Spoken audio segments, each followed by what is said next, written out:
All right, good morning, good afternoon, and good evening, ladies and gentlemen, boys and girls. I am here with kind of like a weird one this time. It's not really uh, predictions. I'm gonna kind of base it in a theory like format, but it's not 100%. Like, there's nothing I truly believe in here, except for like maybe one or two things, and just kind of a lot of coincidences thrown in here, a lot of coincidences, there. It's whatever, pretty much.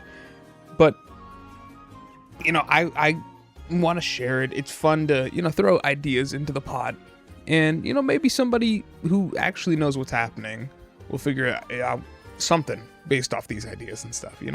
So today we will be getting into some expansion theories, and heavy quotation marks on that, and just generally what I feel like are the connections between wilds and Norse mythology, because there are plenty there. And I love Norse mythology, I love wilds, so I don't see why we wouldn't just kind of merge the two here in this definitely chaotic, definitely a little crazy, once again, heavy air quotes theory I am cooking up. Now, I know that I have been working on this other video and I've been talking a lot about it, but I'm not quite at the point where I can, just put that out there. So it's going to be some more time. I'm sorry about that. It's a mix of me just, having a terrible schedule, and also I'm forgetful. So we're going to be, doing this whatever else comes to mind first, and surely it will be out at least before August, I believe.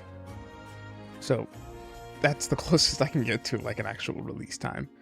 But with that all being said, I do want to start out with Smalt. The reason why I've decided to start out with Smalt of all things is how little we know about it.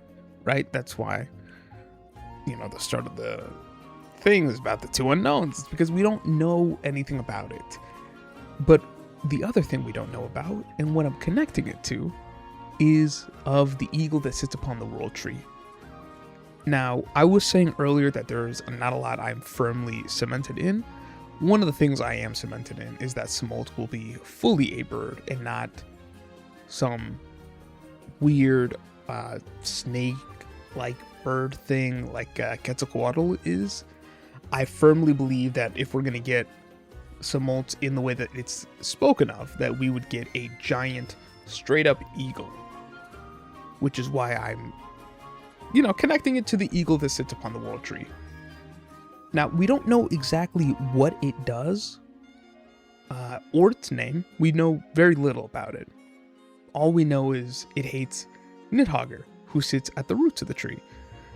But one of the few things we do know is that it makes large gusts of winds that sweep through the 9 realms. And I mean, one of the few things that we have seen in the expansion trailer is that we're 100% getting the Tempest of Wind, Kushala Daora, which is kind of building more into that wind and storm theme that we have going on.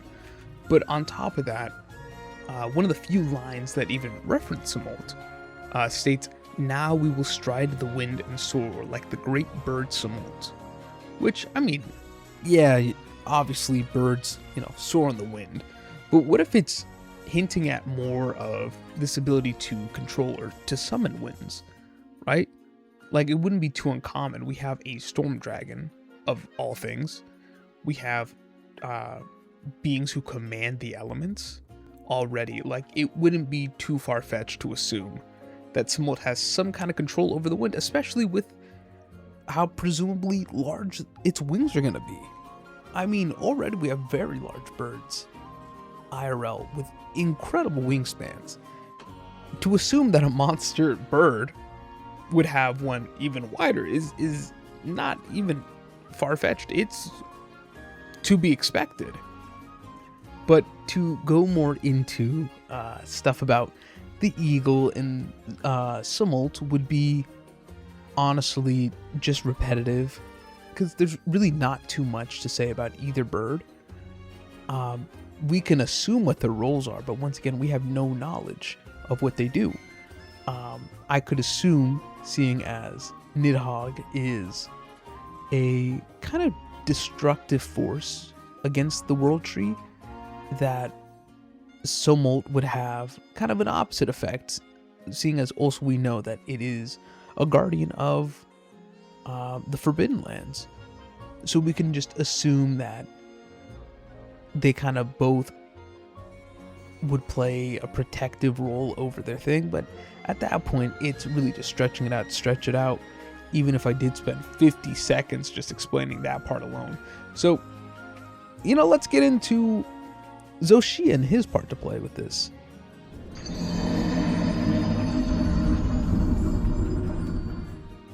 Now, what we can assume immediately is that the Wyverians were attempting to recreate a guardian, right? And I'm not talking about the monsters that they were making at the time. I'm talking about Sumult, right? The guardian of the Forbidden Lands, which would make sense why they would then after base all of their monsters after, with the name of guardian, of course, right? But why would they make the shell look so bird-like with all the feathers and stuff when they have a dragon underneath, right? What if the whole point was to recreate Sumult? But since they had no Sumult parts, right, there was no other bird like it, no other creature like it, they would have had to use the next best thing.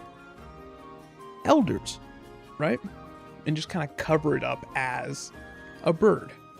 But the issue is they're going a completely different route with recreating Sumult of all things, that it would just turn out to be a dragon with, some issues. So this symbiotic relationship that ideally Sumult would have with the Forbidden Lands would turn into a parasitic relationship, right? Similar to how Nidhogg is at the roots decaying away at the herb tree, or Whirl tree, my bad. It's just eating and eating and eating away.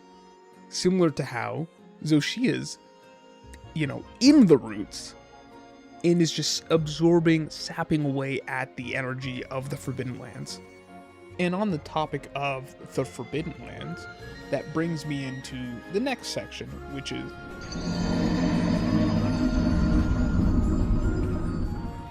now in the Forbidden Lands, we have 5 locations that we're able to fight in, 6 relatively important locations, and now that the expansion trailer is out, we have 7 locations that we know of as important and concrete, right? And those are the Windward Plains, the Scarlet Forest, the Oilwell Basin, the Ice Shard Cliffs, Suja, Wyveria, and the Sky Area. Now, that's about 7, right? And, to connect this with the other thing, with this whole thing's about Norse mythology and its connection with wilds, we can say that the first location, the Windward Plains, would be Midgard, right? Especially with how it's the one that kind of shows you that humans live in this area. Sans, not at the time, right? The Scarlet Forest, being the first one that has non-humans living there, would be Vanaheim, especially with all the flourishing nature. The Oilwell Basin would be Muspelheim, due to the heat, and its parallel, the Ice Shard Cliffs, would be Niflheim, due to it being the land of cold.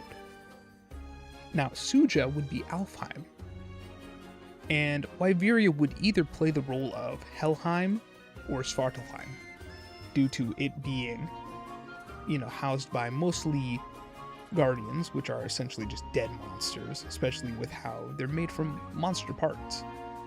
But it could also be Svartalfheim, due to its being the home of all these, craftsmen, right? They were craftsmen, essentially. Now, the Sky Aerie would be Jotunheim, which is like a more chaotic, larger version of Midgard. I'm saying it really weird, but you guys will get the gist. So that would leave 2 realms up for grabs. Either Svartalfheim, Niflheim, or not Niflheim, Svartalfheim, Helheim, or the last one would be Asgard.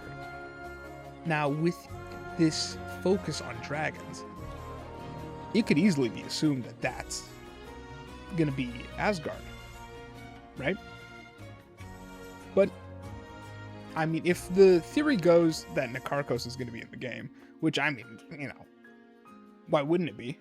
It could play the role of Hell, being way down low, and it's over here scavenging the parts of the dead to make its own power, leaving Svartalfheim to be Wyveria. Now, there's no perfect one-to-one for Asgard, but still, it's nice to think about.